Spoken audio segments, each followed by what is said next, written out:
You have to treat this like a business.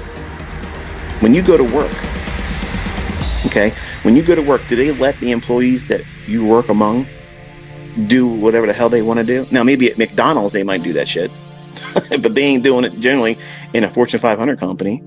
And there's some structure there. There's some limits and boundaries as how far you can misbehave or waste time or be inefficient. And you are the boss. You're the CEO. You are the human resource manager. You're in charge of everything of you incorporated. So you have to have all of these hats as a trader. You're the analyst, you're the trader, and you are the person that is in charge of where you're going. You're it. You're at the helm, you're the captain, and you either sink or sail based on what you and your decisions result in.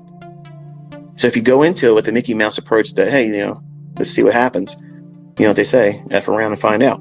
The longer you F around, you're going to eventually find out. And he found out rather quickly that he couldn't do what he thought it was. Oh, it's a video game. It's a video game. It's just like, oh, it's like that game, that snake game. Because I used the analogy before. Slither IO, I think that's what it is, or something like that, or Snake IO. Where this little snake you start out with, you go around, you get these little dots. Some of the dots are bigger, some of them are smaller. And as you eat these things on the game, your body as a snake grows larger, and you're not allowed to touch another snake.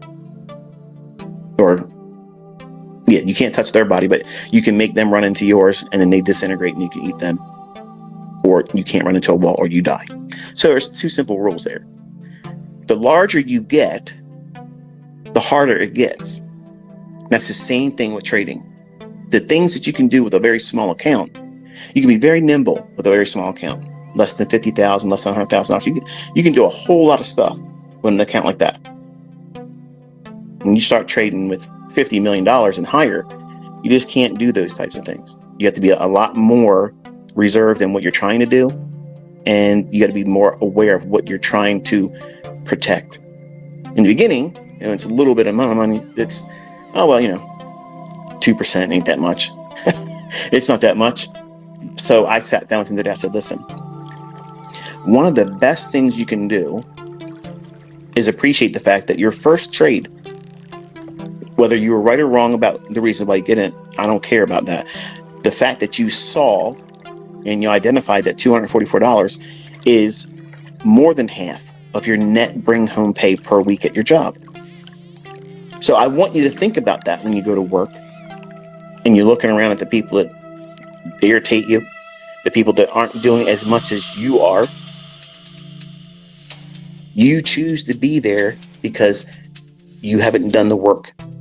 And I reminded him all the times when he was younger. I said, those videos are there.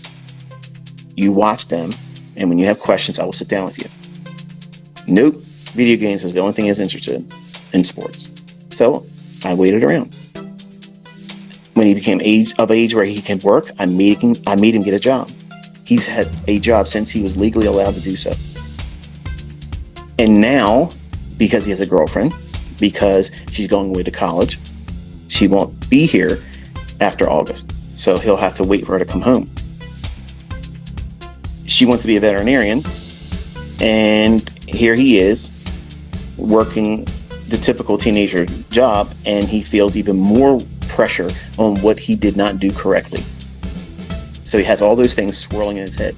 What happens when she comes home and he hasn't made any progress? I said, that's good that you think that, but don't let these things be crippling or a source of anxiety, because that in itself will cause you to do things impulsively.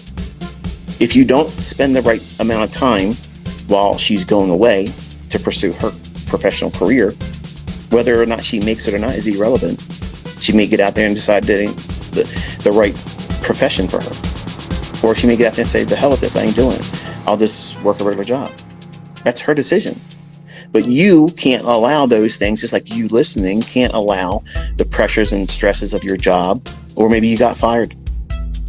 Maybe you've been made redundant and you don't have a job right now and you're between gainful employment. And that's stressful. In that event, you shouldn't be trying to trade. Just practice, because you're not going to do the right things in that state of mind, because you're going to try to do anything you can to make yourself feel better about the situation you're in, and just feel like, oh, why am I worried about all this? I can make $1,000 in one day trading, over leveraging without a stop loss, and just get lucky gambling. You won't say it that way, but that will be the reality of it if you're right, if you're correct about trading in those conditions. So when I sat down with him today and told him, I said, listen, we're going to think about how a $50,000 account. I know you said you were going for that $150,000 account. Okay. And you were trying to prove to Dad you were going to go on the internet and piss all over my trolls and like you have to defend me, which you don't. I want you to think about a $50,000 account. And I want you to think about 1.5% risk of that. That's the highest you can ever go. You can never go above 1.5%. Now, if you go out and look at these funded accounts, they allow you more than that.